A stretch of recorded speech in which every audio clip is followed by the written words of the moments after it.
Nesta edição, os senhores terão a oportunidade de conhecer e debater as visões de líderes intelectuais brasileiros e internacionais, que trabalham com o setor de energia de forma direta ou indireta, ao longo do grande tema desta conferência, o setor elétrico e as novas fronteiras globais. Antes de iniciarmos os trabalhos, nós gostaríamos de agradecer, em nome do Instituto Ascende Brasil, aos nossos patrocinadores: Energisa, ENDE, Itaipu, CTG Brasil, EDP, ISA-CTEP, Neoenergia e IBS Energy. Senhoras e senhores, para a abertura desta conferência, convidamos ao palco o senhor Paulo Pedrosa, ele que é secretário executivo do Ministério de Minas e Energias. Senhoras e senhores, Paulo Pedrosa.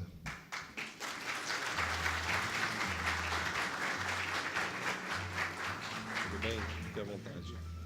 O senhor tem apresentação? Não. Tenho só um improviso aqui. Bom dia, pessoal. Bom dia, Cláudio. Aqui tantos amigos aqui eu respeito imensamente aqui nessa plateia. Me dá, como diz o Barroso aqui, o desafio, o frio da barriga. Mas acho que é uma oportunidade extraordinária de compartilhar, né, um pouco do momento que a gente está vivendo, que é o que o Cláudio me desafiou a fazer, nesse evento, nesse bianual do Ascende Brasil, em que eu digo, Cláudio, assim, que contribuição extraordinária o Instituto dá ao setor e ao país. Nós precisamos imensamente desse drive técnico, né, que o Instituto ajuda a pautar as discussões, e eu agradeço, em nome do governo, né, as manifestações do Instituto, as contribuições e as suas pessoais nesse momento, né, em que talvez a principal mensagem, né, que eu traga aqui, e o Cláudio disse, Paulo, não passa dos 15 minutos, eu vou ficar atento a isso, eu já antecipo a principal mensagem, Cláudio, aqui, com autorização do Barroso, com quem eu compartilhei ela agora, é que nós vivemos um momento especial. Acho que eu vou falar pouco sobre o setor elétrico, o Barroso está aqui, Barata está aqui, a gente vai avançar, vai discutir, falar sobre consulta, sobre privatização da Eletrobras, mas dizer, nós estamos vivendo um momento histórico do país. Quer dizer, o país está escolhendo o que quer ser. Essa é uma disputa que acontece em cada instância da sociedade, da política, da economia. Há quem puxe o país para o futuro e para o passado, em cada um dos campos, inclusive no campo econômico. E, nesse desafio, acho que a gente precisa de novas lideranças empresariais, novas lideranças econômicas, e elas têm que assumir um papel de protagonismo. Durante muito tempo, as lideranças se diminuíram e o país foi dominado por um grupo, que ocupou as posições na economia e na política, e agora precisa haver uma substituição dessa geração. Quer dizer, o ministro fez um artigo, acho que todos aqui devem ter lido no Correio Brasiliense, que pauta a nossa visão geral do Ministério. O desafio da nossa geração, é o título do artigo, não é a nossa geração no sentido cronológico, até porque eu, Cláudio, o Kelman, não somos da mesma geração cronológica do ministro, do Barroso, do Gabardo, que está lá comigo, do Ricardo, que está aqui da equipe do Ministério, do Ruteli, mas da nossa geração do momento histórico, de transformar, e nós realmente precisamos dessa mudança. Eu digo assim, tinha compartilhado isso com o Barroso, nós precisamos de menos batistas, no sentido de Wesleys batistas, Joésleys batistas, Eiques batistas, e mais Salles, Cláudios, Pedros, Andrés. Nós precisamos de mais batistas, como o Pedro Batista, precisamos de mais Kelmans, como o Gerson, e Barrosos, como o Luiz aqui. Nós precisamos de uma geração nova de pessoas assumindo um protagonismo, inclusive um protagonismo empresarial, de dizer o que pensa, e de entender que cada um aqui tem uma responsabilidade nesse processo de transformação do país. Um processo que é um processo duro. Nós não estamos reconhecendo a verdade em muitos pontos. Muitas vezes nós levamos mais notícias. Acho que o papel que eu cumpri nesse 1 ano e pouco no governo, eu brinco com a ministra Grace, que é advogada-geral da União, tem o procurador-geral da União, né, tem o consultor-geral da União, eu sou o chato-geral, porque eu estou o tempo todo, né, muitas vezes, sendo obrigado aqui com a ajuda de dizer não. Mas ontem, por exemplo, nós dissemos um não fundamental, estratégico, importante, né, que demorou, que custou um esforço enorme nosso e da ANEEL, mas ontem o ministro estava fora, eu tive a satisfação de assinar, né, a caducidade lá das concessões da Abengoa. Nós fomos à Justiça, brigamos por ela, aquilo era algo que nos desmoralizava, assim como outros problemas nos desmoralizam. Então, a gente precisa dizer não, precisa enfrentar, né, e precisa provocar um pouco mais o realismo. Né, e esse realismo ele é, né, a grande trava do sentido de que nós não vamos repetir os erros do passado. Ontem, no CMSE, também, de novo, a situação climática está dificílima, né, nós discutimos o despacho fora da ordem de mérito. Mas o que nós fizemos? Nós dissemos, vamos fazer uma avaliação efetiva do custo do despacho fora da ordem do mérito e do benefício. E vamos trazer para o CMSE os impactos totais, inclusive os impactos para os geradores hidrelétricos, que depois se revertem em custo para o consumidor. Isso antes não era transparente. Pois bem, quando a gente coloca essa informação na decisão, e o impacto é muito maior do que o custo direto, né, o custo do despacho fora da ordem de mérito fica impraticável, a decisão não pode ser tomada, não faz sentido econômico, a gente não vai tomar decisões que não façam sentido econômico. Mas, no passado, essa parte substancial e maior do custo era deslocado para um conjunto de agentes que tinha que arcar com aquilo, então a decisão, né, era muito mais fácil para quem tomava a decisão, quer dizer, era a sua aversão ao risco, né, e o custo de que um conjunto de agentes assumia. Então, o que eu...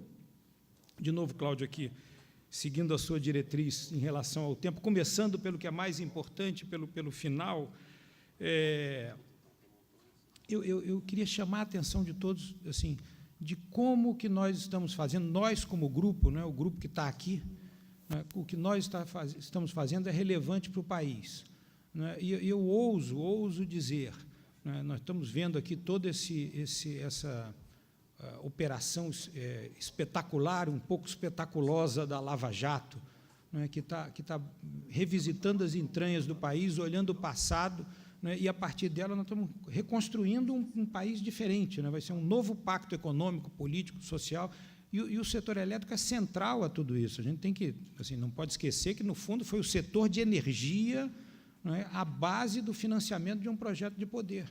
Então, muito entranhado com a essência do que estava acontecendo na economia, na política, no destino do país, das escolhas, né, dos privilégios. E nós, agora, nesse movimento da mudança do funcionamento do setor elétrico, da transparência, da governança e da privatização da Eletrobras, da privatização das distribuidoras da Eletrobras, eu ouso dizer que o nosso movimento tem, estruturalmente, historicamente, uma importância tão grande quanto o movimento da Lava Jato, porque nós estamos alterando os instrumentos da essência da onde se operava, né, o projeto de poder. Nós estamos trabalhando para que esses instrumentos não estejam mais disponíveis no futuro, porque, senão, nós vamos apenas melhorar a governança, trazer uma pessoa como o Wilson para trabalhar a Eletrobras, ele vai reduzir custos, ele vai fazer o enxugamento, ele vai conduzir uma agenda, ele vai vender ativos, né, ele vai fortalecer a Eletrobras para, de novo, né, quem sabe, daqui a 2, daqui a 4 anos, ela voltar a investir com taxa patriótica de retorno, ela voltar a perturbar o ambiente de mercado, ela voltar a financiar projetos políticos e num setor, né, que a gente também precisa enfrentar, né, para que ele deixe de ser um setor, né, que entrega privilégios e faz escolhas, né, escolhe o bem localizado, que eu sempre tenho dito, em troca do mal distribuído. Né, porque esse movimento, né, ele é muito ruim, e aí é importante dizer, o problema não está no governo. Eu tenho tido essa experiência de passar pelo governo, substituir o Barata no desafio dele lá, e a gente se colocando no governo, quer dizer, não é o governo que precisa mudar. Eu acho que esse é um ponto, de novo, Cláudio, provocando as lideranças, é o país. Quer dizer, se o governo tinha problemas, e esses problemas eles estão aí assombrando e eles podem voltar, o mundo privado tinha problemas também. Quer dizer, havia um pacto com o mundo privado, havia um pacto com o mundo político, e a gente tem que, a partir do núcleo central disso, fazer essa reversão, né? E essa reversão, eu assim, ouso dizer, muda o país. E é esse o nosso movimento. Quer dizer, na medida em que a gente deixa de entregar exceções e privilégios, na medida que a gente deixa de redistribuir de forma não transparente custos, na medida em que a gente alinha os incentivos de forma correta, o setor vai ser melhor, o mercado vai assumir um novo papel, nós vamos ter uma lógica diferente. Eu acho que é isso que é importante ver, obrigado, que nós estamos num momento de transformação. Quer dizer, o nosso desafio não é apenas o desafio do mundo inteiro, né, de mudar as regras para acolher a geração distribuída, para acolher o consumidor que gera energia, para trazer mais eficiência. Isso também está aqui. O nosso desafio não é só enfrentar os problemas do Brasil, de um governo falido, não é, de um conjunto de estatais falidas. Isso está aí, a gente tem que enfrentar, mas não é o nosso desafio apenas. O nosso desafio não é só enfrentar uma situação climática que está mudando, com a hidrologia que é diferente, que nos desafia mais, é mais do que isso. Nosso desafio não é só enfrentar um setor que mudou a sua forma de trabalhar, não é, porque já não temos mais os reservatórios que tínhamos no passado. Nosso desafio é muito maior do que isso. Nosso desafio é de mudar, não é, o funcionamento da economia, e, ao mudar o funcionamento da economia, mudar o funcionamento do país. E nós aqui somos todos assim, protagonistas desse movimento, né? E o chamamento que eu faço, e eu acho que aqui tem lideranças muito importantes do setor elétrico, é que se entenda que este não é uma missão ou uma tarefa de um grupo, né? É uma tarefa que todos têm que estar juntos e buscar os elementos e partir para o enfrentamento. Nós temos que enfrentar situações. Ontem eu via, quer dizer, as ineficiências operacionais, não estou falando das perdas, as ineficiências operacionais da Amazonas Energia consomem em um ano 35 anos do que seria a rentabilidade regulatória da concessão. Não estou falando de perdas, estou falando das ineficiências operacionais. Quer dizer, como nós chegamos nesse ponto? Como nós deixamos, ao longo do tempo, e muitos dos que estão aqui, eu também, fomos vendo isso acontecer e fomos deixando, como nós deixamos a Eletrobras, não é, perder 186 bilhões de reais em 15 anos. Como nós deixamos a União perder 240 bilhões de reais que ela poderia ter recebido em impostos e dividendos da Eletrobras? Eu teria recebido a mais, segundo um estudo do mercado, né, a mais, caso ela tivesse dado resultados semelhantes a empresas que estão aqui, com seus representantes aqui nessa mesa, nesse auditório, numa comparação direta. Então, assim, é isso. Assim, a gente precisa de menos bastidor e mais prancheta, como é o desafio que o Cláudio traz, menos bastidor e mais prancheta. A gente precisa de menos centralização, não é? Menos intervencionismo e mais o reconhecimento da inteligência na nuvem. Não é? Portanto, quer dizer, a mensagem final é essa, de nós entendemos, o desafio é grande, é verdade que nós dobramos a aposta há pouco tempo atrás, a gente vinha no pacote de melhorar o setor, mas nós compreendemos, não é suficiente, né? Nós temos que avançar, nós temos que enfrentar os problemas como um todo, e, paradoxalmente, ao enfrentar os problemas como um todo, né, a gente mostra mais consistência do projeto e a gente vai ao Congresso, vai à sociedade, vai ao mercado, quer dizer, mostrando um todo que é coerente e que funciona. Quer dizer, se a gente não trabalhar todas as partes, a agenda ela não dará os resultados, ele não vai melhorar o mercado e continuar tendo um agente no mercado com 40% do tamanho do mercado, não é, com uma atuação que não seja aquela que reconheça a lógica que no fundo traz assim, transparência, isonomia, né, e entende que não será mais o governo o responsável pela solução, quem vai escolher o vencedor, quem vai proteger o perdedor, porque simplesmente esse recurso não existe mais. Até dizem assim, o modelo anterior deu resultados, fantásticos, extraordinários. Se a gente pudesse amarrar o mercado, centralizar tudo, trazer dinheiro barato do BNDES, financiado pelo Tesouro, dar contrato de longo prazo, organizar tudo, botar o Barata para fazer toda a operação, botar o Barroso para dizer qual era o preço, funcionaria. Talvez o nível de ineficiência fosse gigantesco, mas isso não está mais disponível. Quer dizer, a primeira coisa que a gente tem que fazer é aceitar. Isso acabou, não dá mais para ter saudosismo de um passado que não existe. A gente não vai viver com base em subsídio, a gente não vai viver com base do dinheiro ATJLP mais 0,5% do BNDES, a gente não vai viver. Então, nós temos que ser capazes, como uma geração, de desafiar o país, de desafiar o Congresso e propor uma mudança necessária agora. A janela de oportunidade é agora, a próxima possivelmente será em 2021.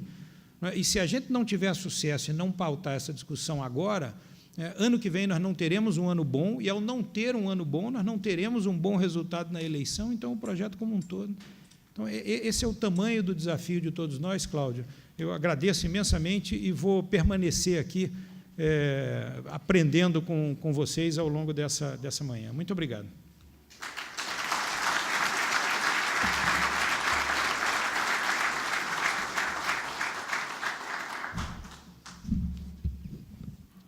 Nós que agradecemos, senhor Paulo, pela sua mensagem, enfim, por tudo o que trouxe a nós. Muito obrigado.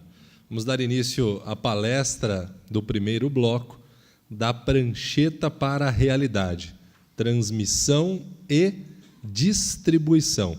Recebendo ao palco o senhor Cláudio Salles, presidente do Instituto Ascende Brasil. Senhoras e senhores, Cláudio Salles.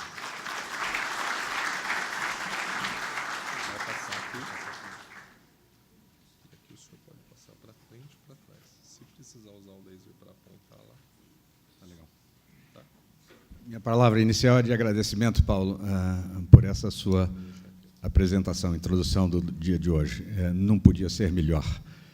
Eu pedi que você colocasse com clareza os desafios que o setor tem agora, e está mais do que claro, são gigantescos, mas eu me animo muito a compartilhar com vocês a convicção de que, enfim, dificilmente, em termos de equipe, com a liderança surpreendente, mas talentosa do jovem ministro, foi montada para lidar com as coisas do setor elétrico.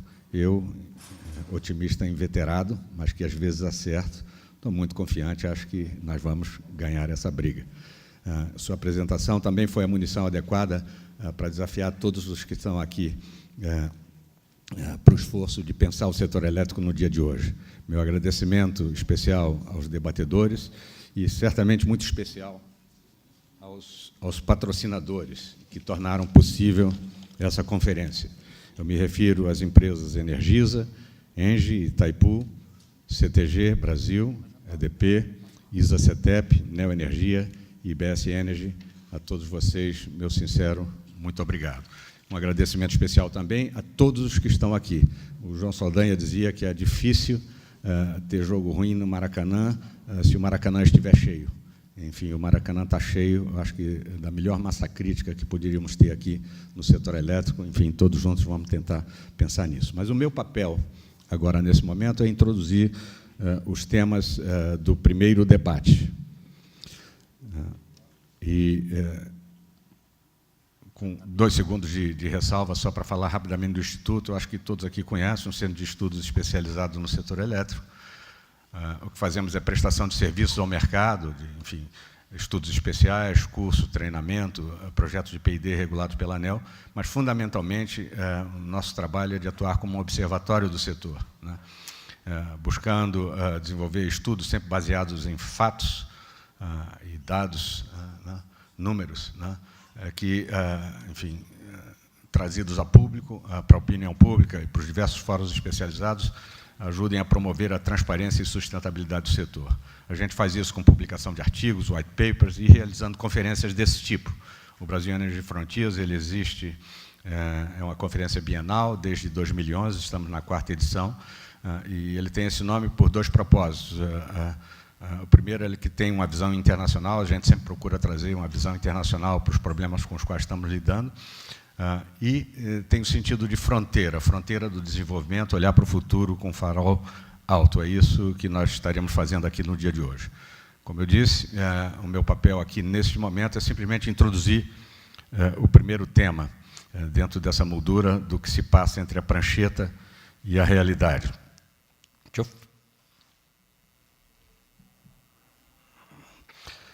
Há um longo caminho entre a concepção e a realização, né? O planejamento, a tomada de decisão e os compromissos são assumidos no longo prazo, mas é um equívoco pensar que a execução se dará neste longo prazo exatamente como foi concebido. E é claro que a realidade impõe a necessidade de adaptações. Quando a gente fala em geração de energia, tem o famoso vai que, né? Então, enfim, os investimentos são feitos, contratados, etc., mas vai que ocorrem episódios como esses listados aí, atraso no licenciamento, liminar, greves, invasões, até destruição de canteiros de obras, coisas desse tipo. Enfim, como lidar com essa realidade que seguramente não foi planejada ou compreendida desse jeito.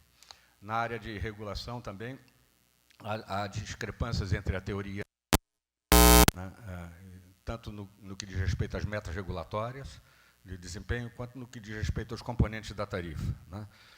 Embora, enfim, a modelagem toda da nossa regulação tenha evoluído bastante, com conceitos de benchmarking, mas os resultados teóricos são muitas vezes desafiados ou incompatíveis diante da realidade que se manifesta ao longo dos períodos das concessões, né. No passado, não tão recente, mas houve pelo menos 2 grandes reformas que tiveram um impacto, eu diria que dramático, pela sua significância no setor elétrico, né.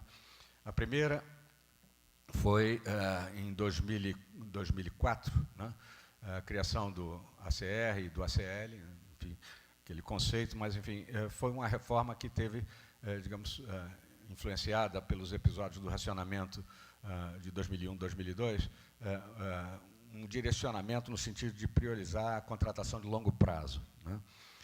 O efeito disso foi que a equação econômica financeira dos empreendimentos passou a ser baseada principalmente e fundamentalmente pelos compromissos definidos, pré-definidos quando da contratação.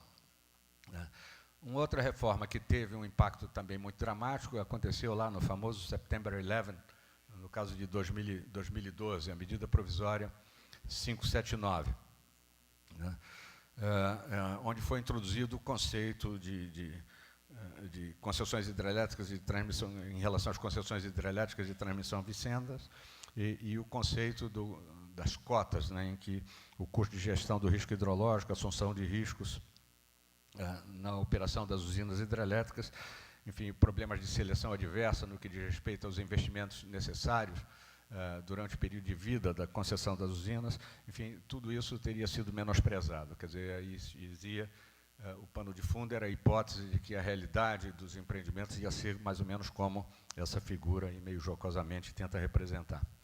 Na verdade, o macro-retrato disso é que está aí nessa balança meio descompensada, né, em que foi dado um peso muito maior na concepção, na interpretação dos efeitos da concepção do que do desempenho propriamente dito, né. Na verdade, quando teoricamente se analisa o tipo de remédio, pode-se até concluir que o remédio era certo, dado que o setor elétrico ele é capital intensivo e decisões são tomadas em cima de investimentos feitos em prazos muito curtos, mas que devem perdurar por longo prazo. Então, uma certa prevalência faz sentido, mas será que acertamos na dose, né? Enfim, considerar quase que exclusivamente os efeitos baseados no momento da concepção. O fato é que, resumindo uma história que nós estamos vivendo, imaginamos que esse ciclo vicioso pode representar um pouco o status atual, né? Quer dizer, temos eventos como falta de gestão de risco, desalinhamento entre o que foi contratado e o efetivamente realizado, temos uma judicialização robusta demais, né? Temos a centralização e socialização de prejuízos, temos ausências de incentivos para a eficiência, né? Enfim, olhando então para o futuro, e mais especificamente para as redes, que é o tema desse painel agora, enfim, como enfrentar, como buscar romper esse círculo. Primeiro, do ponto de vista da transmissão, uma tendência histórica, que nós assistimos, aqui tinha uma animação que não funcionou, mas tudo bem. Só clicar que ela aparece? Eu não sei o que seria da minha vida sem o Eduardo Monteiro ali. Ok, mas enfim, às vezes o Eduardo exagera. O que eu queria mostrar é o seguinte, quer dizer, a tendência histórica tem sido de ampliação, integração, linhas cada vez mais enfim, distantes, longas sendo construídas, linhas de corrente contínua, etc. E a pergunta é se essa tendência deverá continuar ao longo dos anos, né? E foi essa figura evolutiva do sistema de transmissão no Brasil, e aí com a projeção até 2025, né? No lado da distribuição, também tivemos um fenômeno que foi antevisto já há alguns anos. Nós tivemos a oportunidade de trazer aqui, numa conferência como essa, em 2011, enfim, 2000 e qualquer coisa, foi na segunda, né? O Jeremy Rifkin, que lançou aqui esse livro, que depois se tornou um best-seller, que é The Third Industrial Revolution, né? A terceira revolução industrial, né? Onde ele apresentou figuras novas, já tinha o conceito do prosumer, que era o produtor consumidor de energia, e ele adicionou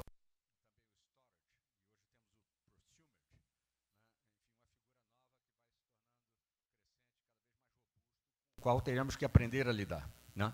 Então, novas classes de consumo que ainda existiam até recentemente. Enfim, é uma revolução que já está mais do que batendo na nossa porta, né? E ele nos apresentou isso com muita clareza naquela edição do Energy Frontiers. Enfim, requer, é óbvio, que uma diferente estrutura de rede. Nós discutimos também, em edições anteriores, como poderia ser essa rede do futuro. E esse slide aqui foi tirado de uma apresentação feita pelo Michael Pollitt, da Universidade de Cambridge, no nosso Frontiers de 2015, se não me engano, onde ele falava dos cenários possíveis para a Inglaterra em 2050, diferentes tipos de rede, com topologias diferentes. Uma rede totalmente integrada, que iria expandindo, meio que focando, com um conceito, não totalmente, mas predominando o conceito de atendimento à ponta de energia, etc., e uma outra rede totalmente particionada, né, em que seria o que a gente está apelidando, na verdade, traduzindo o que ele apelidou de super micro-redes, quer dizer, redes em que o concessionário responsável por essa rede atuasse, inclusive, como um mini ou micro ONS dentro de determinada região. Enfim, a pergunta que está já mais do que batendo na nossa porta é como devem se comportar as concessionárias de transporte, né? Qual o modelo de negócio? E aí já fazendo provocações para os nossos debatedores, né? Um modelo só fio, em que a concessionária atuará exclusivamente como provedor e mantenedor da infraestrutura de transporte. Um modelo integrador de energia. Além de provedor de transporte, a concessionária atua também na coordenação da oferta e demanda de energia como um operador de sistema local, a exemplo de um dos exemplos dado pelo Michael Pollitt, ou qual outro, né? Fica a pergunta para tentarmos responder aqui, enfim, sobre o futuro desejável, né?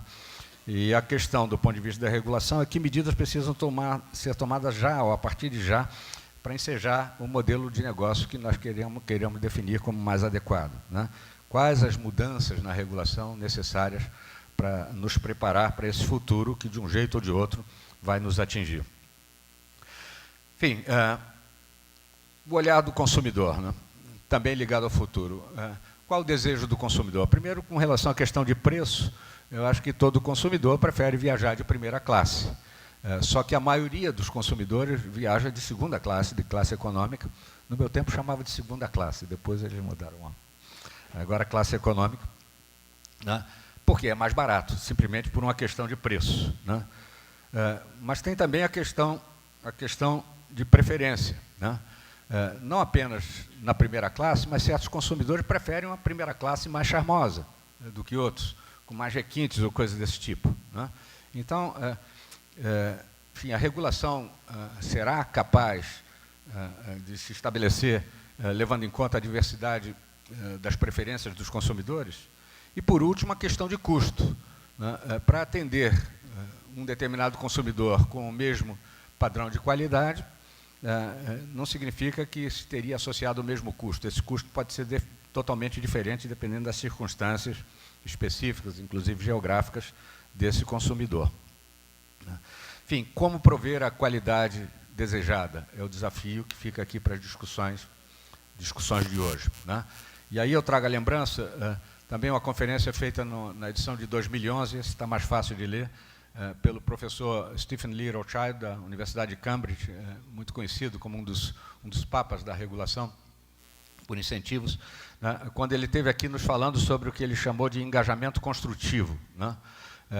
Que, em última instância, enfim, é uma regulação que enseja um processo de negociação direta entre distribuidores e consumidores, onde o regulador, ao invés de ter um papel à semelhança do que atualmente tem o nosso, ele atuaria muito mais como um facilitador e árbitro dessa negociação, né? Enfim, do lado da oferta, isso envolve a identificação das alternativas tecnológicas disponíveis, dos padrões de prestação de serviço, obviamente associado aos custos, mas do lado da demanda, isso envolve a identificação das preferências efetivas dos consumidores, enfim, se é aquele abajur com a poltrona na primeira classe ou o que seja.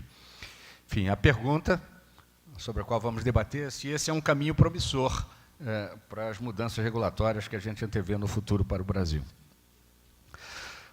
Por último tópico, como fomentar os investimentos. Primeiro, em modernização de redes de transmissão, né?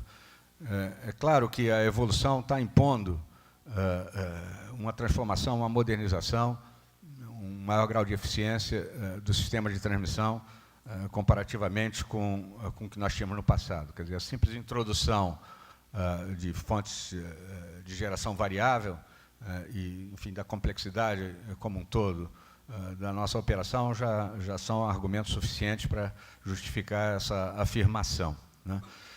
Implantação de sistemas de controle, adoção de arquitetura aberta, reconhecimento de obsolescência de certos equipamentos diante dos desafios da modernidade. Enfim, isso já está em cima da mesa, desafiando as empresas e os reguladores.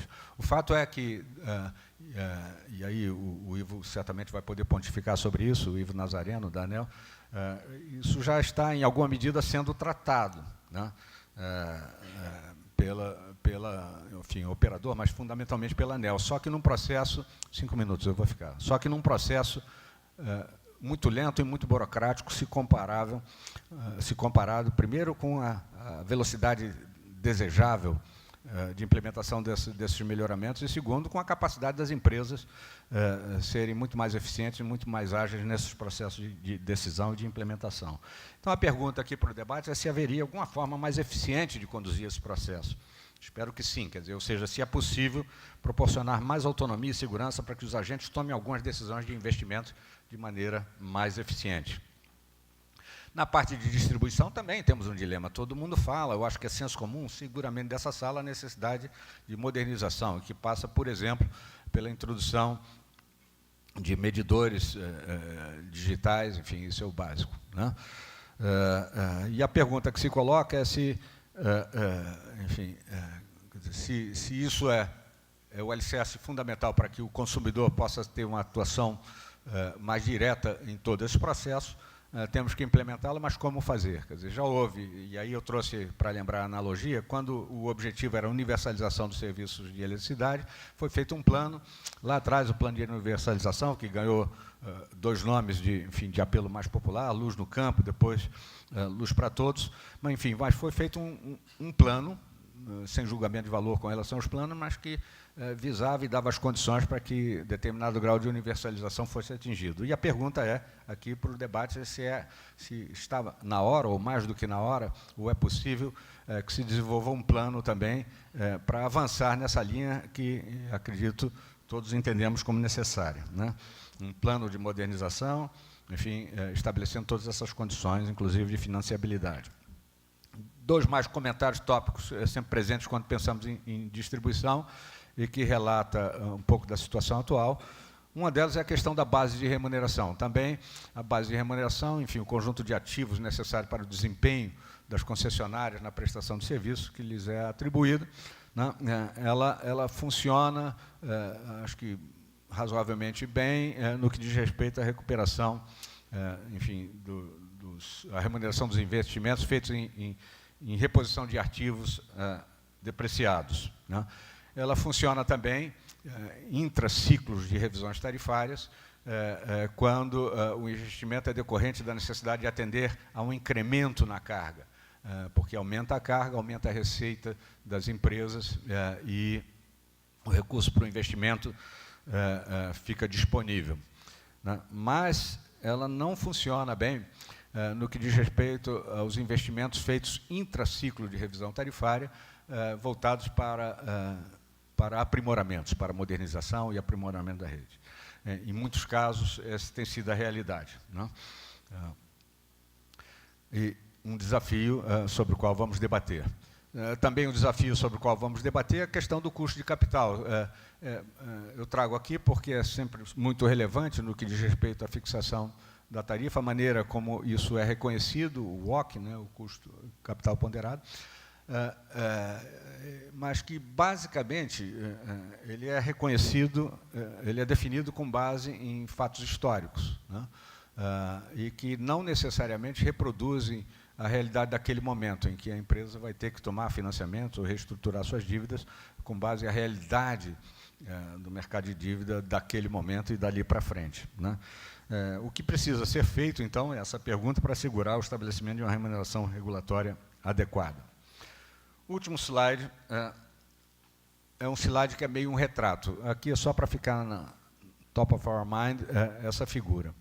Quando olhamos de 2011 para cá, o que tem acontecido com o nível de endividamento, e aqui estão computadas as 62 empresas de distribuição, o nível de endividamento dessas empresas, concessionárias de distribuição, com o EBITDA dessas empresas, tem, no mínimo, em termos de adjetivo, um cenário preocupante, né? O EBITDA está ali em verdinho, o endividamento está em vermelho, e aquele número em cima das diversas colunas indica o múltiplo dívida sobre EBITDA. Sabidamente, quer dizer, um padrão desejável seria qualquer coisa na ordem de 3,5 vezes a dívida, sendo equivalente a 3,5 vezes sendo o EBITDA, e nós chegamos aqui em 2016 com 11, 2017 com perto de 11, 10 vezes, ou seja, extremamente preocupante. Placa fim, eu acabei no horário certinho, e, enfim, vamos agora realmente aprender com os debatedores. Muito obrigado.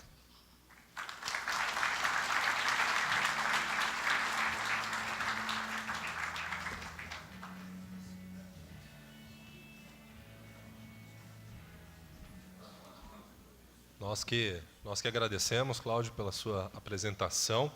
Vamos dar início, então, conforme o presidente acabou de dizer, ao painel de debates. Para isso, convidamos os nossos debatedores. Senhoras e senhores, vamos receber o senhor André Dorf, presidente da CPFL Energia.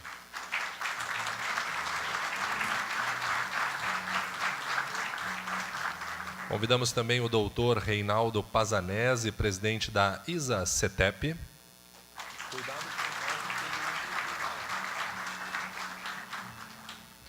O senhor Ricardo Botelho, presidente da Energisa.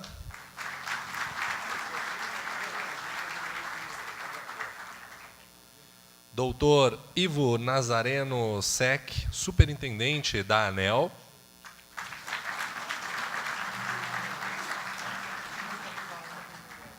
E o economista, mestre e doutor em teoria econômica, Richard Lee Hostetler. O Richard é responsável pela área de assuntos econômicos e regulatórios no Instituto Ascend Brasil, e ele irá moderar o nosso debate.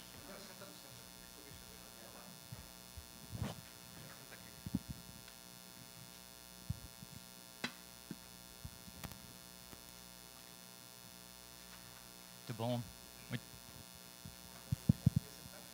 Tá bom. Tem a palavra o Richard, então, que moderará o nosso debate. Bom dia a todos. Muito obrigado aos panelistas aqui por participar conosco. Para começar o debate, pensei, vamos começar daquele último slide que o Cláudio apresentou, mostrando ali a evolução no segmento de distribuição do endividamento, né, a dívida líquida e o EBITDA, a dívida crescente e o EBITDA caindo, que coloca em questão realmente, está em risco a sustentabilidade das distribuidoras, do jeito que né, se continuar essa tendência. De onde está vindo esse desequilíbrio? E queria começar, talvez, com o Ricardo, endereçar a questão. Obrigado, Richard. Bom dia a todos. Bom, primeiramente eu queria dizer o seguinte, se você vê aquele gráfico da dívida líquida e vê o EBITDA, né, andando em direções opostas, e pergunta, essa atividade hoje é remunerada a 8,09% no WOC. Será que esse nível está adequado? Está sendo remunerado adequadamente? Será que o problema é o problema realmente de remuneração?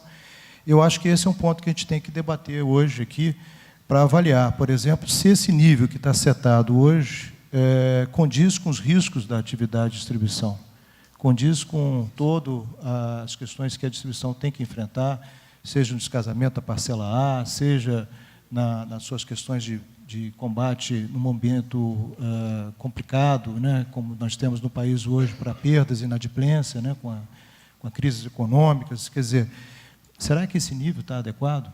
Eu acho que essa pergunta que você está nos trazendo aqui, ela conduz a esse momento que nós estamos agora no setor, quando a gente começa a debater qual vai ser o novo nível de WOC para o próximo ciclo, que vai vigorar pelos próximos 5 anos. E eu acho que esse é o papel agora que a ANEEL está debruçada, né, no momento, para avaliar se esse nível está adequado, se esse nível tem que reduzir, ou se esse nível precisa ser ajustado para cima, né? Olhando pelo gráfico, eu diria que se reduzir, vai ser um desastre, já está configurado, né? Se manter, não vai mudar nada. Vamos continuar vendo esse quadro aí. E se melhorar, eu acho que tem uma chance, né, da gente poder traçar aí um futuro mais virtuoso, que vem na linha de incentivar investimentos. Investimentos esses que são absolutamente necessários, não só para atender a expansão, que hoje ainda ocorre vigorosamente em algumas regiões do país, temos que gerar excedentes de EBITDA para poder financiar essa expansão. Há muitas regiões do país onde isso ainda se tem que estender redes, e mesmo nos lugares onde você não tem que estender rede, por tudo que foi falado anteriormente pelo Cláudio, essa necessidade de modernização da rede, né, para a introdução de novos serviços, novas possibilidades para o consumidor, também vai exigir, tá, um sinal para esse investimento. Eu entendo que a oportunidade é agora. A oportunidade é de sinalizar com um WOC mais vigoroso, até mesmo porque, talvez até vou perguntar aqui para o André veio do mercado financeiro, né, André? Você pode me dizer assim, se de certa forma, como é que compara o WOC da atividade de distribuição com o WOC de outros setores de infraestrutura, e até mesmo do setor elétrico? Bem, bom dia a todos. Cláudio, Richard, obrigado pelo convite.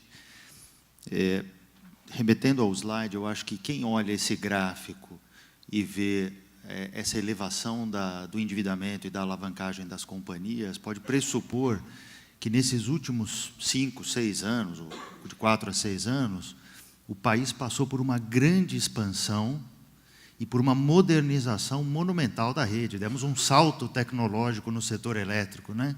Dado o número, a quantidade de investimentos e o valor de dívida assumida pelas companhias.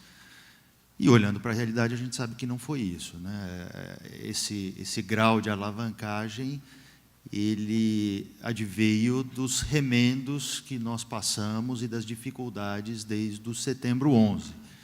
Então, as companhias, por disfunções e por conta das questões regulatórias, tiveram que formar colchões de liquidez, tiveram que, além dos investimentos em qualidade, investimentos obrigatórios na rede, tiveram outros custos, outros gastos ao longo do tempo. Então, quando a gente olha para frente, e acho que o Paulo foi muito feliz em dizer que aquela realidade que a gente tinha e que a gente chama de presente já não existe mais, a pergunta que a gente deve se fazer é como é que as companhias estão hoje em termos de preparação para o que vem pela frente. A gente tem a força que vem do mercado, a mudança do comportamento, as questões sociológicas, onde os consumidores querem mais liberdade, querem mais flexibilidade, querem ter escolhas, e, ao mesmo tempo, a gente vê as tecnologias barateando em todos os segmentos do setor de energia. Então, o que provavelmente nós vamos ver no futuro é o que aconteceu no setor de telecomunicações, o que aconteceu com a microcomputação 20 anos atrás, e como é que nós estamos preparados para isso. A gente sabe que tem um investimento enorme pela frente, tudo do nosso setor é muito grande, para que a gente possa falar em empoderamento, falar em flexibilidade, geração distribuída, com preço horário, sinalização de preço. Então, tem todo um arcabouço que a gente precisa trabalhar por trás, seja de investimento, seja de financiamento, seja de novas tecnologias, que vão permitir que isso aconteça no futuro.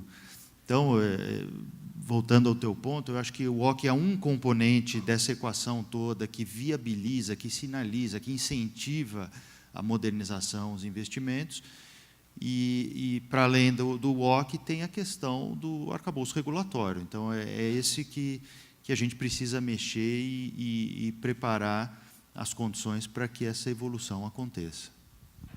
Ótimo. Deixa eu só comentar. Na pasta de vocês tem a fichinha para fazer perguntas. Se vocês quiserem fazer, pode fazer por escrito. As recepcionistas vão estar recebendo ao longo do período. Mas temos uma série de perguntas aqui para começar, então vamos continuar aqui. O painel é transmissão e distribuição, então vou passar a palavra para o Reinaldo e perguntar da perspectiva de transmissão, como que está a situação também que as empresas também foram impactadas fortemente com a medida provisória 579, especialmente, né? Muito bom dia, mas começar com essa pergunta, poxa vida, tem sido meu dia a dia nos últimos 5 anos. Não, primeiro, Cláudio, Richard, muito obrigado pelo convite. Todos aqui os panelistas, a gente fica muito feliz quando a gente vê uma plateia como essa. Então, efetivamente, acho que é uma oportunidade única que a gente tem de discutir, e queria parabenizar o Paulo pelo chamamento que ele fez, pelo excelente trabalho que está fazendo no Ministério. Acho que a gente tem uma oportunidade de ouro de transformar o país e o setor elétrico, ou transformar o setor elétrico e, por consequência, transformar o país. Então, esse evento é muito bem-vindo e não fazer um agir, assim, estamos juntos, entendeu? Eu acho que, de fato, nós aqui temos um papel importante de poder ser um protagonista, um elemento neste processo de trazer mais sinalização de preço, mais mercado, mais simplificação, uma regulação mais voltada para a eficiência. Eu assumo que,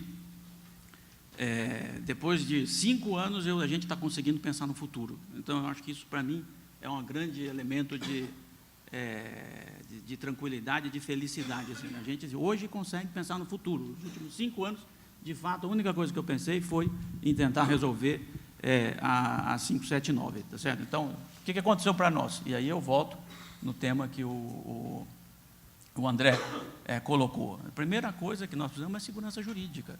Não tem jeito, né? A 579 diminuiu 90% o EBITDA da companhia. A companhia tinha um EBITDA de 1 bilhão e 600, baixou para 150 milhões, né? Em 90 dias. Tá certo? 150 milhões para uma empresa que tinha 2 bilhões de dívida, para uma empresa que investia 300 milhões de reais por ano, e para uma empresa que, obviamente, tem compromisso com os seus acionistas. Então, é absolutamente impossível, né? Mas, para falar mais concretamente dos temas, vamos dizer, que a gente precisa endereçar para o futuro. Primeiro, talvez eu entenda por que agora o setor de distribuição está entrando no setor de transmissão. Estou vendo aqui o Miguel, né? A gente tem WOCs muito distintas, tá certo? E isso causa, para mim, um desalinhamento que a gente precisa endereçar. Então, a gente tem uma WOC do leilão de transmissão que é superior à da distribuição, e nós ainda temos uma WOC dos reforços e melhorias que é a mais baixa. Tá certo? Então, a gente tem um desincentivo a fazer algo que talvez seja o essencial, que é fazer a modernização das instalações existentes. Porque nós não vamos conseguir enfrentar nenhum desses desafios tecnológicos que o André está colocando se nós não atualizarmos a rede existente. Só que a rede existente hoje, ela tem uma WOC de 6,64 definida a posteriori pelo poder concedente. Ou seja, a gente investe a uma remuneração de 6,64 e pode acontecer de o regulador dizer esse investimento não foi prudente. Né? E nos últimos 3 anos, a nossa glosa tem sido em média de 30%. Né? Obviamente que isso coloca um desincentivo a você fazer isso. Né? Quando você tem a possibilidade de entrar num leilão a 9 ou 10. Tá certo? Então, de fato, acho que a gente tem que trabalhar dentro desta grande revisão, e isso eu vou colocar, nós, como país, eu trabalhei no setor público, eu me lembro que a gente queria sempre construir um hospital novo, né? Construir uma escola nova, mas não tomar conta do hospital existente, não tomar conta da escola existente. A gente tem um desafio fundamental, para mim, que é o desafio de modernizar a rede. E esse desafio de modernizar a rede depende de alinhamentos adequados da regulação. Então, eu diria que, hoje, pensando no futuro, além dos temas de leilões, que eu acho que a gente avançou muito, o tema que mais me preocupa é como é que nós vamos enfrentar todos esses desafios tecnológicos, tá certo? E atualizar a rede que nós temos. E, para isso, sem dúvida nenhuma, a gente vai ter que trabalhar muito bem incentivos de rentabilidade e de regras claras para poder fazer esse processo. Só complementar aqui, já que nós entramos no específico do WOC, aqui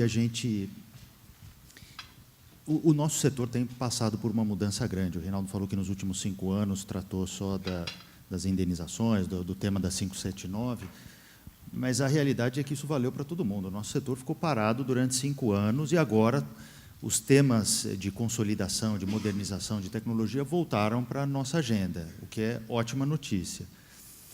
Mas, se a gente olhar nos grandes players de distribuição hoje no Brasil, e transmissão também, exceto talvez pela Energisa, pelo Ricardo, todos são multinacionais, com alternativas de alocação de capital múltiplas. Então,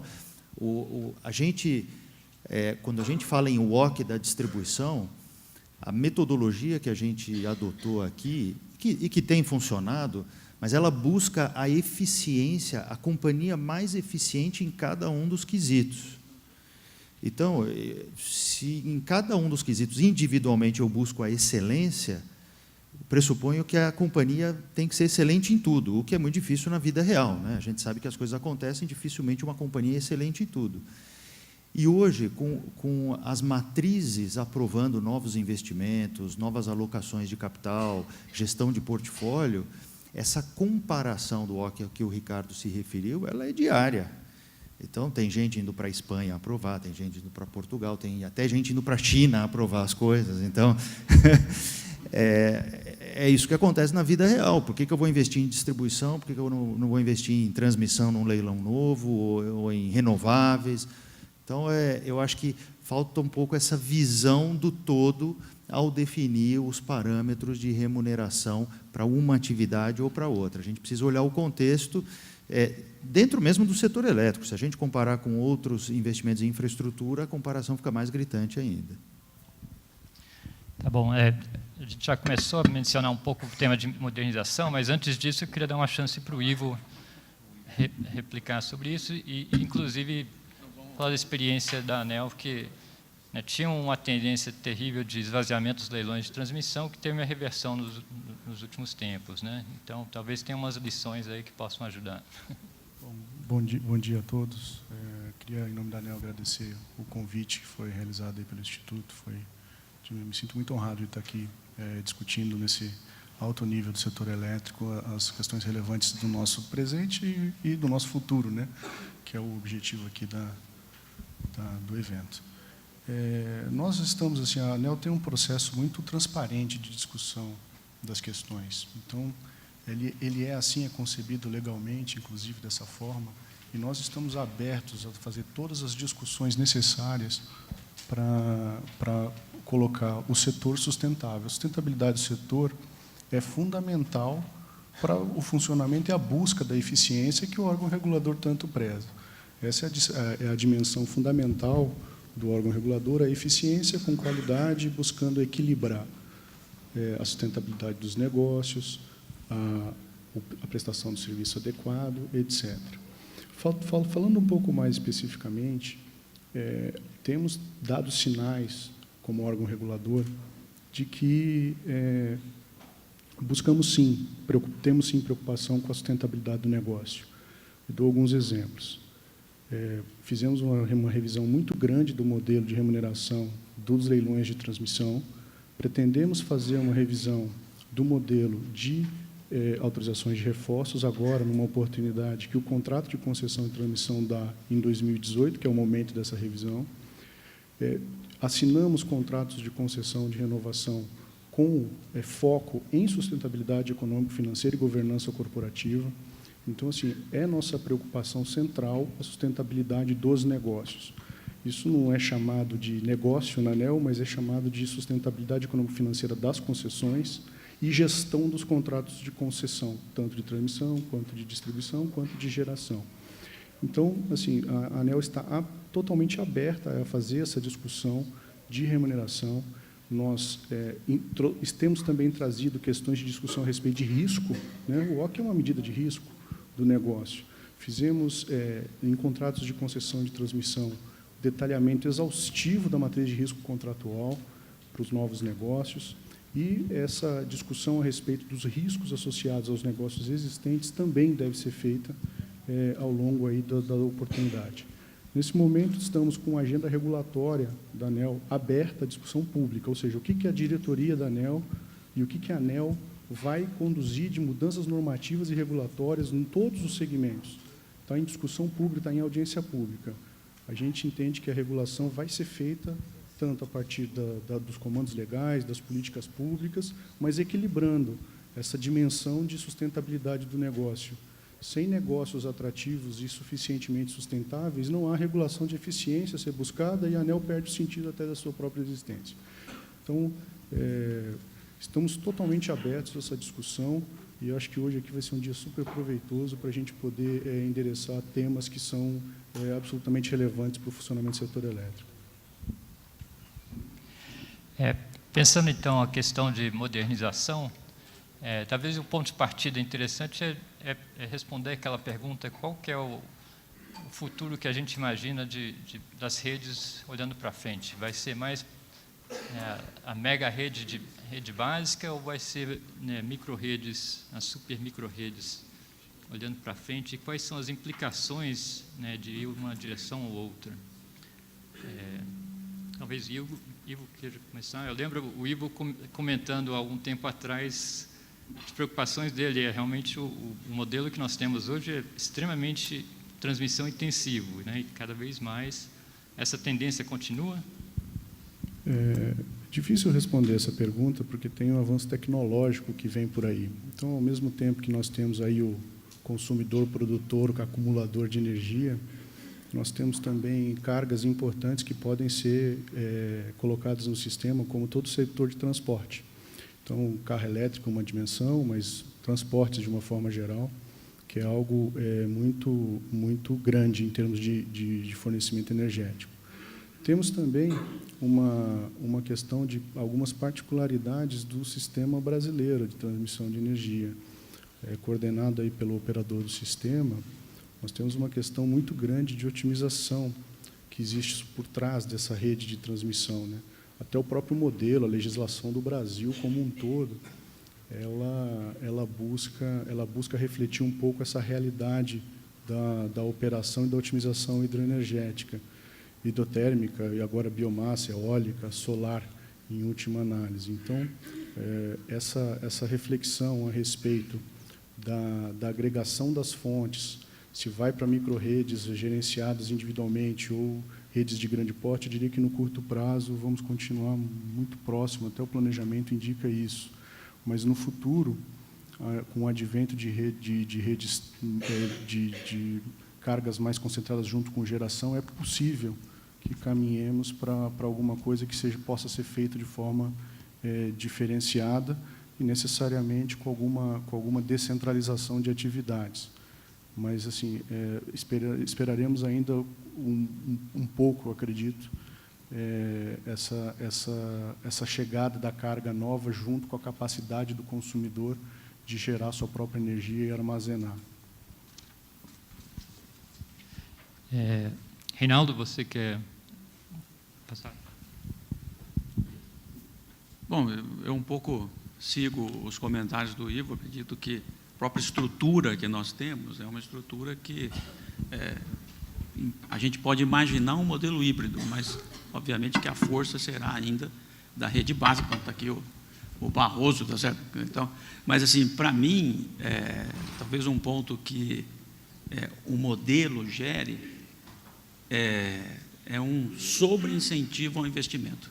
E eu acho que isso o Barroso, inclusive, tem sempre comentado nas reuniões do ONS, ou seja, se a gente conseguir avançar com resposta de demanda, com geração distribuída, com baterias, talvez a gente consiga menos necessidade de novos investimentos em leilões.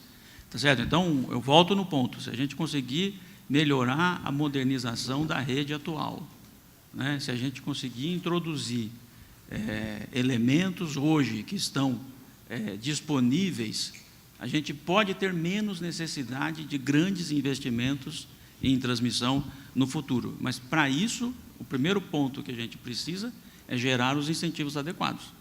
Né? Para gerar os incentivos adequados, obviamente, a gente tem que fazer as mudanças que hoje estão em discussão na consulta pública. Ainda estava comentando com o André, obviamente que você precisa ter tarifa horária, você precisa ter digitalização, porque senão você também não consegue trazer essas inovações, porque ainda falta um incentivo econômico para ela, tá certo? Mas hoje você pode claramente trabalhar muito mais com uma capacidade média e não capacidade pico. Mas para você fazer isso, você tem que ter os incentivos adequados. Então, eu diria que existe uma possibilidade, sim, da gente poder, eventualmente, ter menos investimentos em grandes linhas de transmissão. Mas esse é um processo lento e o sistema, ao final, seguirá sendo um sistema muito baseado na grande rede básica. Eu acho que, quando a gente fala de novas tecnologias, a gente tem a tendência de pensar de forma binária, né? Será que vai ser isso ou vai ser aquilo? E, num horizonte razoável de tempo, eu acho que a gente vai ver uma combinação disso. Até porque nem todo mundo no Brasil vai ser prosumer, nem toda região do Brasil vai ter um microgrid super eficiente. Então, tudo isso que nós estamos conversando aqui, que é super atrativo, é super apelativo do ponto de vista de modernização, de tecnologia, adoção de novos modelos, não se aplica a toda a realidade no Brasil. Então, é uma evolução, a experiência mostra que 30%, 40% do mercado quer continua no cativo, não quer, não sabe, não tem vontade de mudar, e no nosso país ainda nem tem condições de crédito, de mudar para um mercado livre. Então, eu acho que as realidades no Brasil, elas provavelmente são tão diferentes que vão abarcar realidades diferentes e uma combinação entre geração remota com grande transmissão e microgrids eficientes em algumas áreas. Eu acho que é uma combinação disso, não é uma situação binária, na minha opinião. Eu só queria fazer só esse complemento também, que eu acho que nós temos recursos que são complementares, né? O Brasil é um país abençoado, né, em termos de recursos naturais e em termos de recursos energéticos.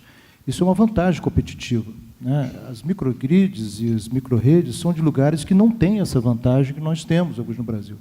Nós temos uma matriz bastante descarbonizada, nós temos, vamos chamar assim, bacias que podem ser interligadas, províncias eólicas que geram a energia mais competitiva eólica do mundo, tá, aqui no Nordeste. Nós temos um operador do sistema extremamente competente, e aqui está aqui o Barato, o Hermes, que podem até falar muito melhor de como que pode extrair eficiência nesse recurso. Então, assim, eu acho um pouco utópico, né, imaginar que a gente vai para esse modelo, ele sempre vai ser complementar. O nosso modelo vai continuar sendo de aproveitar essas vantagens competitivas, mesmo acrescentando o custo de transmissão. elas ainda serão mais competitivas do que essa questão de colocar, vamos chamar, microgrid em tudo quanto é lugar. Essa, pelo menos, é a minha opinião. Eu acho que a gente tem que aproveitar essas vantagens competitivas. E a transmissão também evolui tecnologicamente. Você tem, hoje, métodos de transmissão extremamente eficientes, né, que podem ampliar a capacidade. Há inovação tecnológica nisso também. Então, eu colocaria sempre o microgrid, a microrede, como uma questão complementar, na minha opinião. Uma pergunta que recebi aqui do Carlos Ferreira, da Eneva, bem específica para o Ricardo. Se puder responder rapidinho, Ricardo, sobre o WOC. Né? Se você não acha que, além do WOC, as distribuidoras estão sendo impactadas por outros fatores, como limite de perdas, limite de inadimplência, enfim, limite de qualidade, glosas de investimentos, baixa de ativos, enfim, esse conjunto de outros fatores também estariam tendo um impacto negativo na vida das empresas, além do WOC? Obrigado, Carlos. O Carlos trabalhou comigo aqui alguns anos. Aqui. Obrigado aqui, não estou vendo ele na plateia, mas... Não. Oi, Carlos, tudo bem? Ele perguntou e saiu correndo. Não, ótimo. Muito obrigado, Carlos. Brincadeira. Acho que esses temas todos que você colocou, que o Carlos perguntou, ele faz com que o WOC efetivo seja menor. Ele simplesmente reduz a potencialidade do WOC. Né? Tudo isso acaba fazendo que a taxa interna de retorno seja menor à medida que isso tudo é crescido. Né? Nós temos também vivendo hoje um momento de queda de mercado também, no país inteiro, o consumo está caindo. Então, na hora que você vai olhar o WOC efetivo, a taxa efetiva, né, que remunera o investimento, ela acaba sendo menor. O efeito também que o Richard, acho que não, o Cláudio comentou, de fazer investimentos também numa curva que ele não é remunerado ao longo do ciclo e simplesmente a cada 5 anos, quer dizer, e principalmente esses investimentos que não agregam o crescimento de mercado, eles também fazem com que a taxa interna de retorno decresça. Então, se você olhar o que existe hoje na regulação, está nos dizendo ao contrário. Invista menos, tá? Invista menos, invista só no final do ciclo, porque você vai ter uma taxa melhor. Porque se você investir mais e investir antes, você vai perder. A taxa efetiva, que tem que ser calculada, ela é muito menor do que a taxa, vamos chamar, definida no ciclo de revisão tarifária. Tá naquele gráfico que você mencionou, ele mostra a questão da tarifa como ela é hoje, que é baseada no consumo efetivo, né, o quilowatt-hora consumido. Quando se fala do futuro, se fala muito de tentar dar mais neutralidade para as distribuidoras, né, tornar a remuneração só para fio, e aí geralmente se pensa num sistema com tarifa de receita fixa, baseado nos quilowatts máximos, né, potência contratada. Esse é o modelo mesmo, olhando para frente, ou devemos pensar outros modelos para a regulação tarifária, especialmente pensando a distribuição. Ivo, quer começar?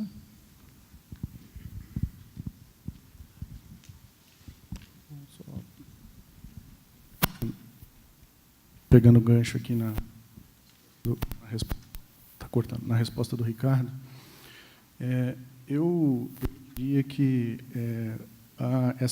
a metodologia de remuneração, nós estamos em uma discussão muito grande na ANEEL sobre essa questão da atratividade dos negócios. A gente tem uma proposta de um novo modelo contratual, ela está estendida a qualquer distribuidora que assim deseja optar por esse modelo. Ele já traz avanços assim, significativos de regulação econômica, particularmente a cláusula de regulação econômica. Ela foi completamente reescrita, sem mudar essa questão da temporalidade da revisão, mas que também é um assunto que, eventualmente, pode passar por uma discussão mais profunda na ANEEL. O objetivo é sempre a eficiência. Qualquer métrica ou qualquer dimensão do contrato de concessão que for alocado para a responsabilidade da distribuidora ou de qualquer agente do setor, mediante regulação econômica da ANEEL, vai sofrer regulação de incentivo ou de eficiência, no caso. Mas concordando com o André, não necessariamente precisa ser uma métrica absolutamente inalcançável. Muito pelo contrário, muito pelo contrário. A métrica de eficiência deve ser sempre balizadora do excelente comportamento, do bom comportamento e do comportamento médio superior. E, por outro lado, os médio inferiores e inferiores, esses sim, devem ser desincentivados, e a regulação econômica tem que ser capaz de equilibrar esse tipo de questão. Né? Mas voltando aí à pergunta do Richard, a colocação, a gente precisa, eventualmente, rediscutir esse papel da distribuidora ao longo desses 30 anos dos contratos e de contratos de longo prazo. Esse papel foi deixado a políticas e regulação. Então, eu acredito que com as mudanças do comportamento das cargas, com a mudança das características de incentivo e investimento à qualidade, com as características de qualidade, de análise de consumidor, dando informações a respeito do que é de qualidade, nós vamos ter que ter uma regulação que seja sensível a essa matéria, já até explorando um pouco do que o Cláudio colocou na apresentação. Nós vamos ter. Agora, vamos ter também que ver quais são os limites dessa capacidade de atuação.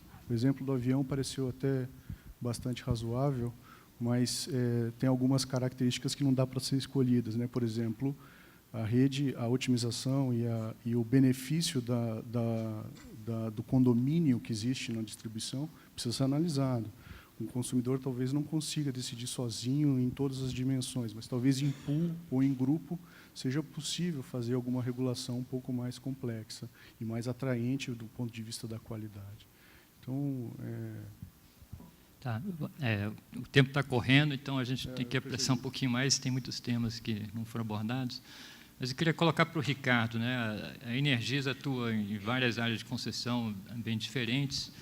Essa questão de modelo de regulação tarifária, como que você vê, devemos pensar em possivelmente ter diferentes modelos para diferentes áreas de concessão, dadas suas naturezas em termos né, algumas áreas estão em fase de crescimento muito forte ainda, outros, né, já estão estabilizados.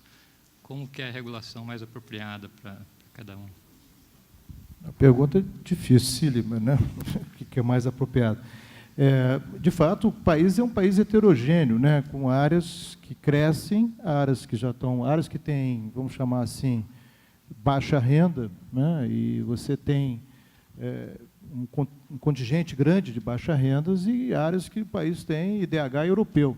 Quer dizer, então, nos Estados Unidos se criou órgãos reguladores para cada estado. Eu não advoco isso, porque eu acho que fica uma confusão danada, mas a regulação deve poder tratar essa questão de heterogeneidade no contexto da fixação do modelo de incentivos, por exemplo, né? Recentemente, nós vimos uma revisão tarifária da SEMAR, onde a empresa estava debatendo lá a sua revisão tarifária e teve uma grande expansão da base remuneratória, talvez uma grande expansão da base remuneratória em função dos investimentos para tornar aquela concessionária uma concessionária bem eficiente. Ocorre que esses investimentos acabaram por aumentar a tarifa.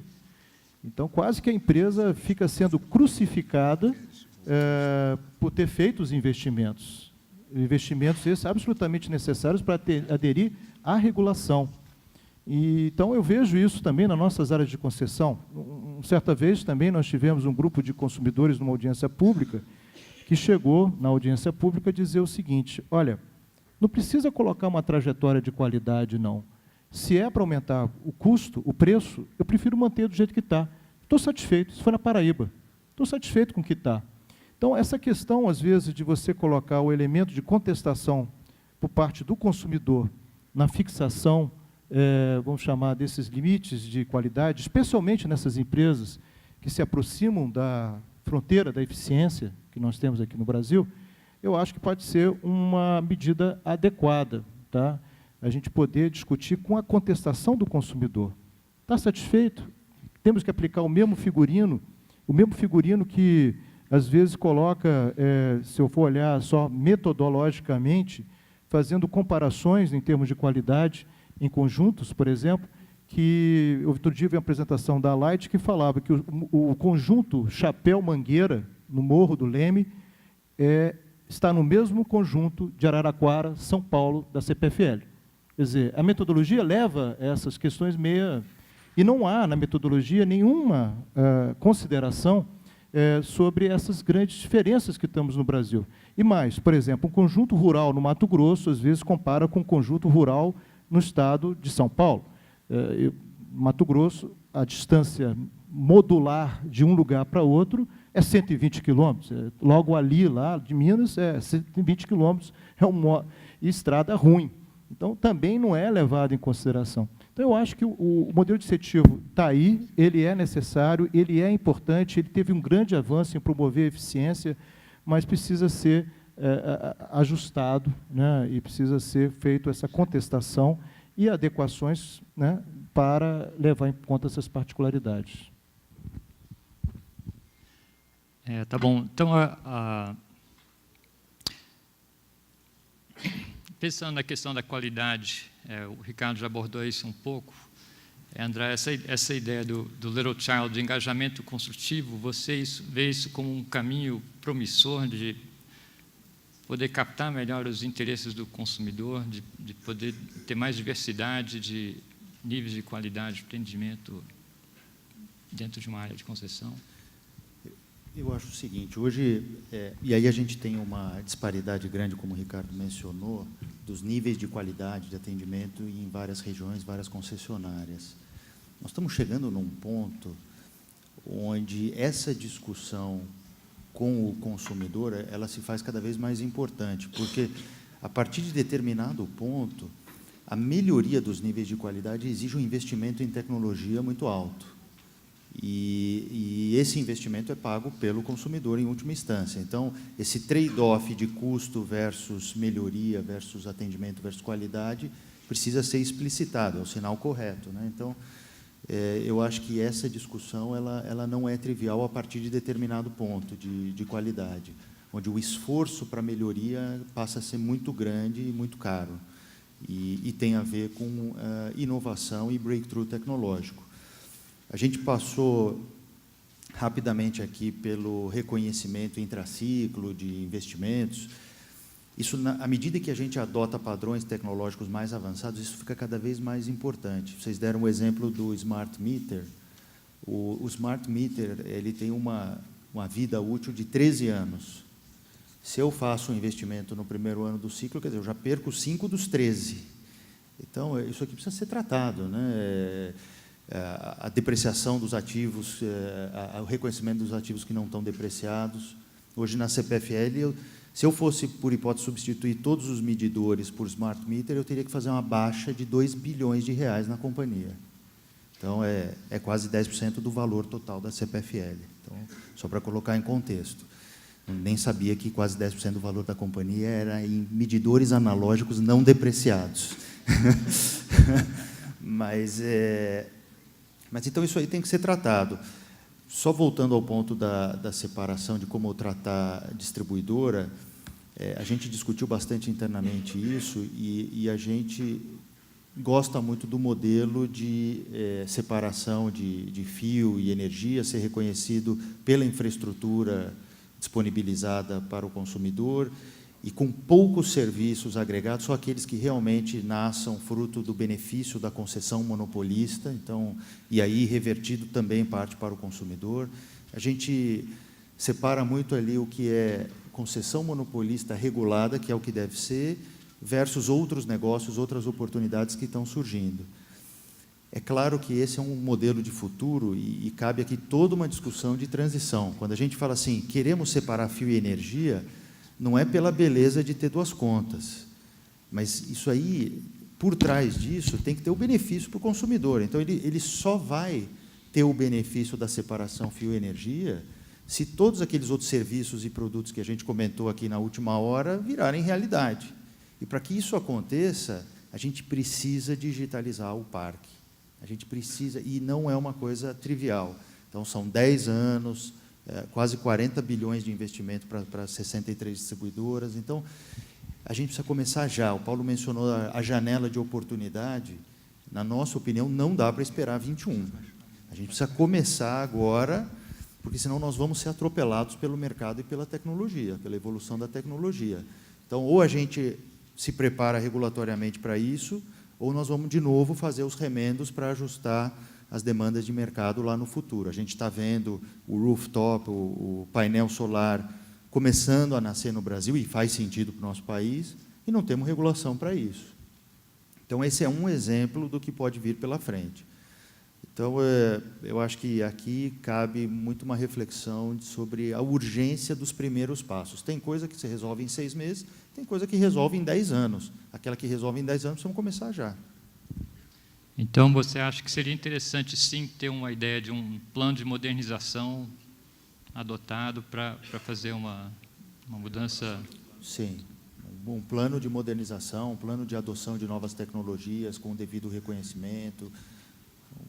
A gente é favorável a isso. E uma transição longa, justamente para acomodar. Eu acho que a gente aproveitou, e alguns ainda têm o benefício do crescimento do mercado, e alguns poderiam pensar, mas a CPFL ou as distribuidoras aproveitaram o crescimento de mercado como retorno para o acionista. Não foi. Esse crescimento de mercado ele serviu como amortecedor para tudo isso que a gente viu de disfunção regulatória que nós vivemos nos últimos 5 anos. Então, hoje, no modelo que nós temos, a gente só tem downside. O único upside que a gente tem é esse crescimento de mercado. Então, não adianta pensar em eliminar o crescimento de mercado sem consertar o resto. Então, se a gente consertar o resto, tiver uma remuneração adequada, tiver reconhecimento adequado, ok. Aí a gente... É uma mudança sistêmica, não é tentar consertar algumas coisas pontuais. É por isso que a primeira pergunta ela foi tão importante, porque nós precisamos de sinais. Os sinais são dados em pequenas coisas. Até mesmo na hora de fazer uma discussão que está se fazendo nesse momento de WOC, é dar um sinal. Qual o sinal que quer? Não é só por aquela matéria regulatória específica, né? Nós estamos falando de sinais para a modernização. Eu só completaria, André, porque você falou a questão da baixa, eu acho que esse é um aspecto fundamental que pode ser tratado no regulamento, mas existem também algumas outras pré-condições. Você falou dos 40 bi, eu até fiz essa conta, são 75 milhões de medidores no Brasil, se forem trocados todos, ao custo médio, sem telecom, de R$500. O medidor hoje vale 50, o medidor, vamos chamar assim, mais simples, né? Instalado. Isso sem a questão da rede de telecom, que vai ser necessária de ter um upgrade, alguma coisa também. Então, os R$500 por medidores, né, que fazem aí os quase 40 bi, né, ela não inclui a rede de telecom. Então, assim, são várias condições iniciais também que terão que ser dadas, evidente, o sinal de investimento, mas vamos ter que trabalhar. Por exemplo, aqui eu até anotei algumas coisas para mim aqui, a questão metrológica. Essas questões metrológicas são importantes hoje. Elas hoje representam uma barreira de entrada para novos fabricantes de medidores. O Inmetro tem hoje uma prática muito lenta e morosa para poder, vamos chamar, certificar medidores, e o certificado desses medidores, que são de padrão internacional, talvez sejam até muito além do que nós podemos pagar. Por que também não faz um certificado metrológico de um medidor que seja adequado às nossas condições de mercado? Outro ponto também que eu colocaria aqui como um obstáculo para essa modernização de medidores seria que esse plano ele tem que ser feito por etapas, né? Ele não pode ser, faça um plano imediato. O André colocou 10 anos, até mais. Países da Europa, países dos Estados Unidos também colocaram um horizonte lá. Começou com um sequenciamento adequado. Hoje, grande parte dos consumidores de alta tensão já estão ligados com medidores inteligentes. Pessoal já de alta tensão, mas para o grupo B, para os medidores de baixa tensão, isso já não existe. E, por último, eu acho que a gente teria que pensar também, né, de viabilizar, por exemplo, como é que será feito o financiamento para essa expansão. Você pode colocar isso nas costas da distribuidora, precisar de sinal econômico, do consumidor também, mas será que se tem um benefício sistêmico grande pelo ter sinal de preço, horário, etc., que isso vai ter uma melhor eficiência geral do sistema? E aqui eu vou lançar a pergunta. Por que não também para os geradores e comercializadores pagarem um pouco dessa expansão, né? Então, acho que também é um debate que pode ser feito de como financiar essa modernização do parque. Pois é, nós já recebemos todas as sinalizações do mercado aqui, mas eu queria só, o Reinaldo já na primeira intervenção falou de modernização e não teve chance de falar sobre a questão, eu queria dar uma chance para, rapidamente. Não, eu quero só, acho que já estava vendo aqui também os sinais de tempo, mas para mim, e ele dando um palpite no mundo de quem vive do fio, né, acho que um tema que a gente precisa tratar é o que é que nós vamos fazer com os equipamentos que terminaram a sua vida útil regulatória.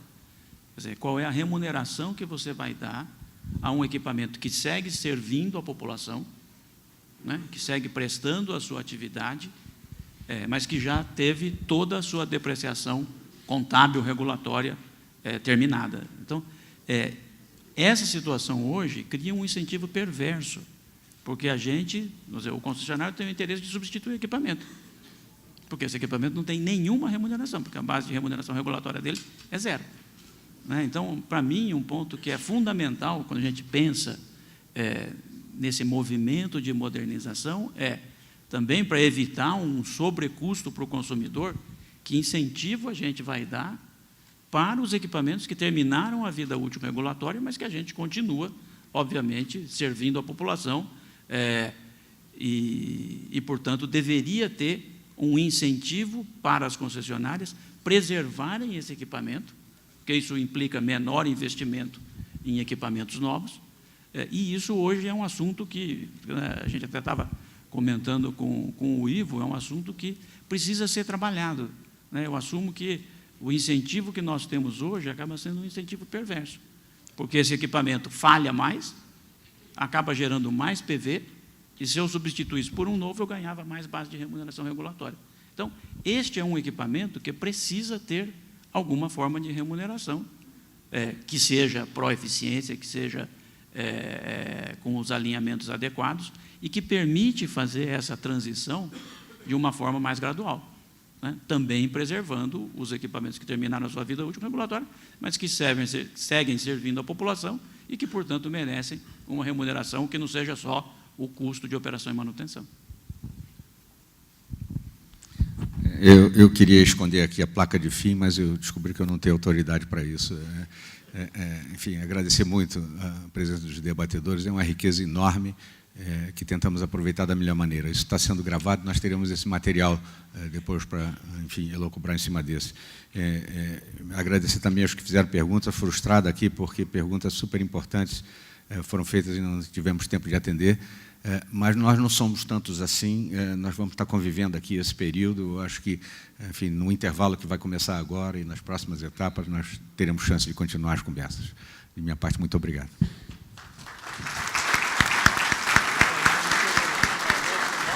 Nós reiteramos os agradecimentos, Cláudio, a todos os debatedores, ao moderador, enfim, e queremos informá-los que teremos uma pequena pausa agora para o COF. Esta pausa é de 20 minutos. Retornaremos pontualmente às 10 horas e 50 minutos. No intervalo, será exibido nos telões um trailer das 2 primeiras edições do documentário Na Trilha da Energia 1 e 2 e uma breve apresentação da 3ª edição. Pela atenção de todos, muito obrigado.